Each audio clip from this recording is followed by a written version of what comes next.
like patterns, magazines, the VIP club, and tutor and teaching. Is that right? That would be like the main streams of revenue. Yeah, that's correct. Yeah, that's correct. Yeah, I mean, I have some minor articles on the blog that have got Amazon affiliate links in, but yeah. And then do you have distributors that distribute your patterns? Not yet, no. It's something that I may look into in the future. I'm sort of interested in it, but I haven't actually started doing it about it yet. No. And then when you talked about trade shows, what trade shows are you? When you said you went to trade show before, are you just in the UK? There's trade shows every year for fabric and that kind of industry. Very cool. Is it? Do you know what it? Do you remember what it's called? I haven't. Yeah, Stitches. Stitches. Yeah, it's at the NEC in Birmingham. Oh, very cool.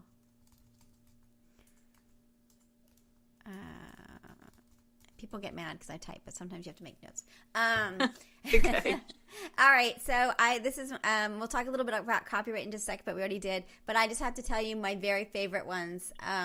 It's not going to be surprising because I'm way into rainbows now. Like that's all I'm doing is it's like a year of rainbows. I love your create every day it's so cool with the spool.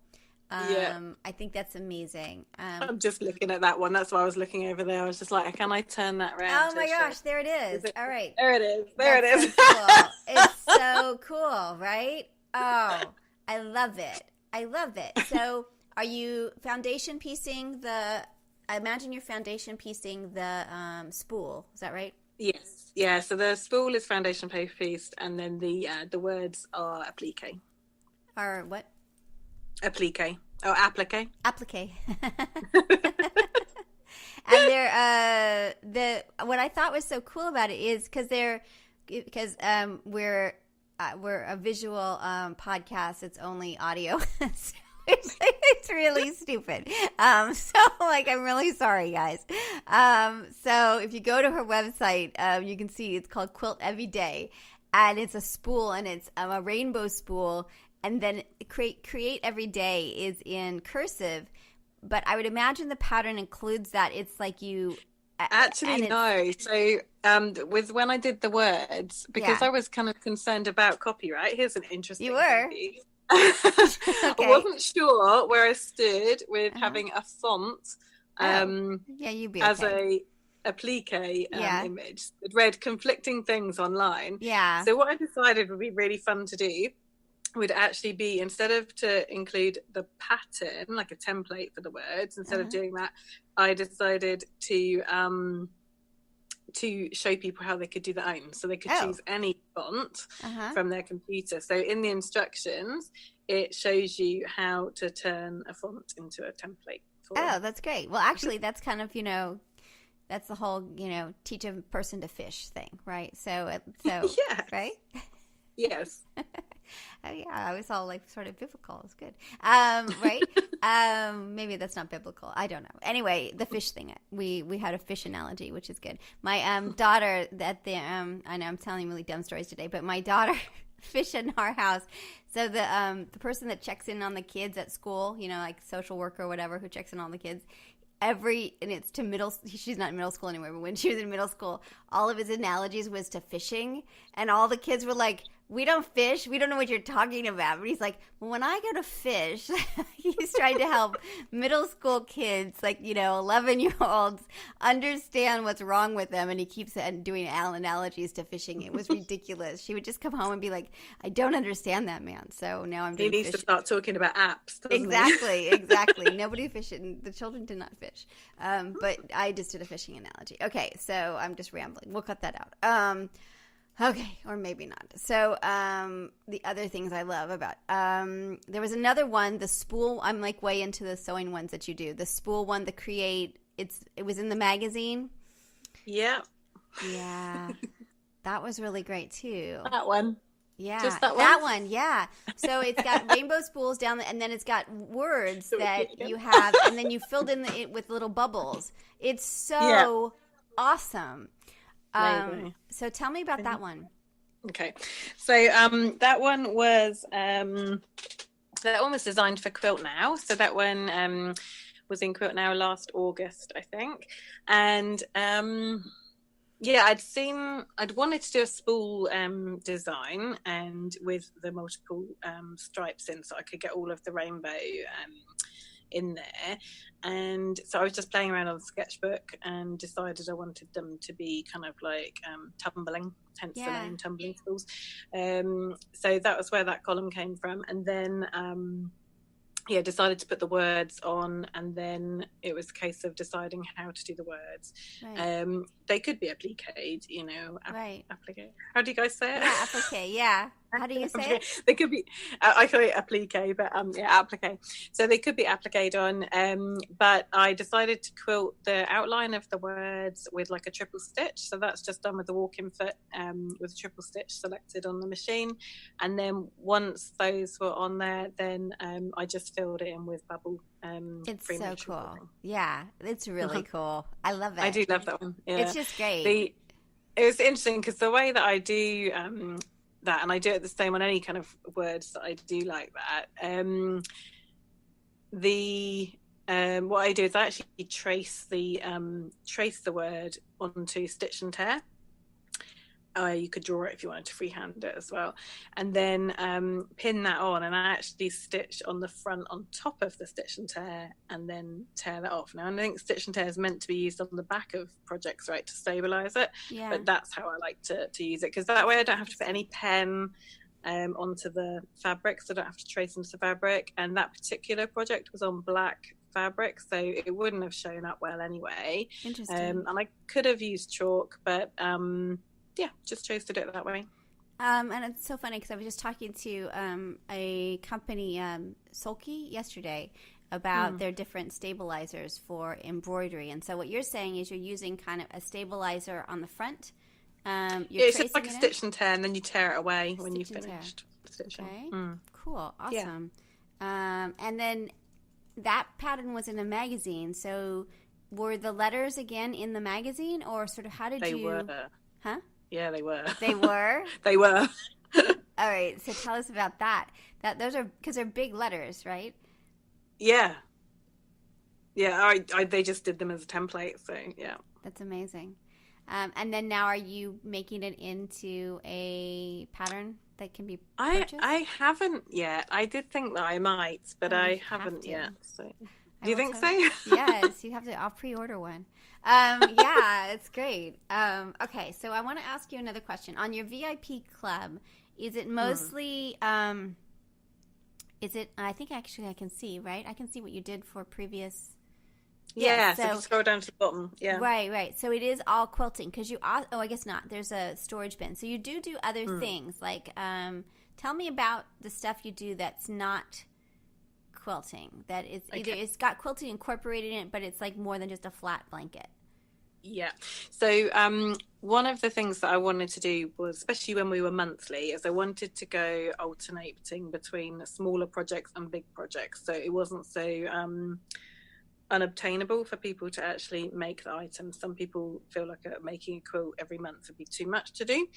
So one month it's a big project like a quilt, and then the next month it's a smaller project, and that could be a table runner or any other small project. And as you said, you'd spotted the storage bin. Right. So this is like a cube kind of storage bin, which uses the fusible foam. Do you have that? Is it in our foam?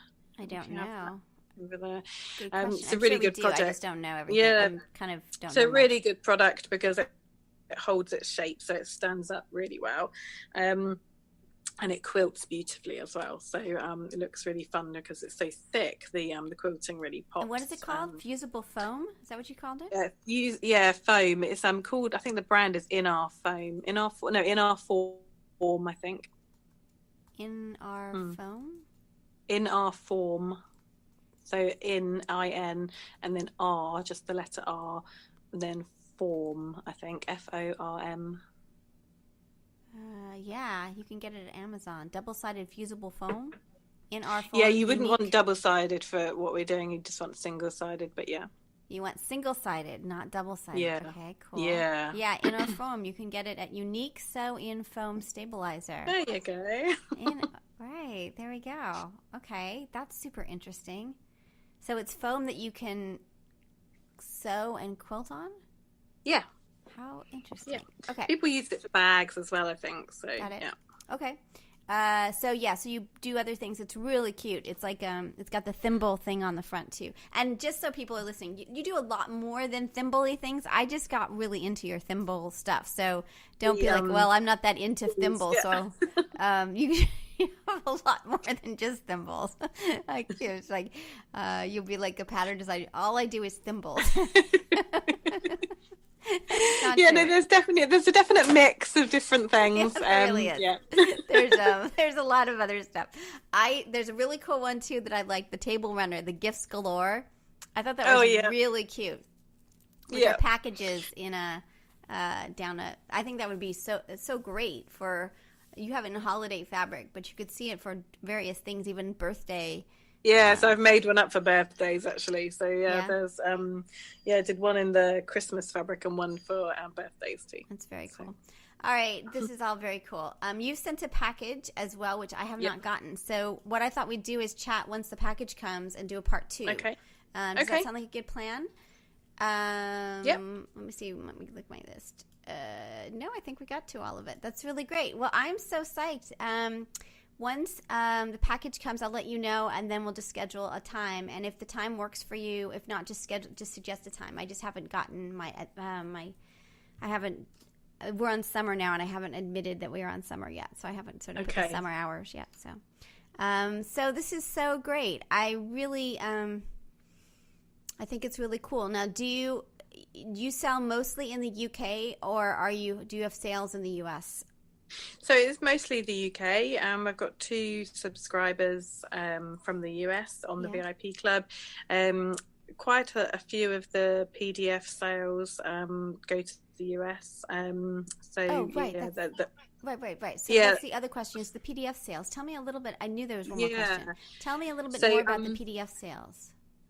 Yep. So I've got more actually available as PDFs than I do have as paper patterns, because I only started getting my patterns professionally printed from about January of this year. It was when the numbers started going up on the VIP club that I really needed to start getting them like printed as booklets. And I'm so pleased I did, because they look great. But there is obviously a big market out there for PDF patterns as well. So all of the patterns are available as PDFs, and actually there's more available as PDFs on there from before I started doing the VIP club. So and obviously they can go worldwide.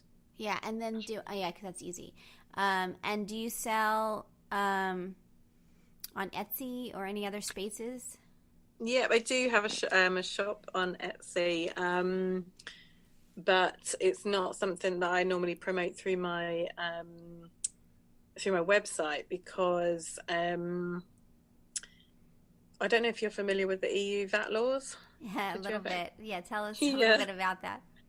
Okay, so the EU VAT laws had quite a big impact on me and my plans to do PDF sales way back when it first came in, and I actually didn't do it for a long time because of that. And then as ever, everybody finds a workaround, and so when I found that I could sell via like another platform, if you like, so like Etsy and PayHip, there are different platforms out there that effectively become the seller. So I would be selling business to business to them, and they would then be the seller, and therefore they're then responsible for filing the VAT tax returns, which is far better for micro businesses like myself.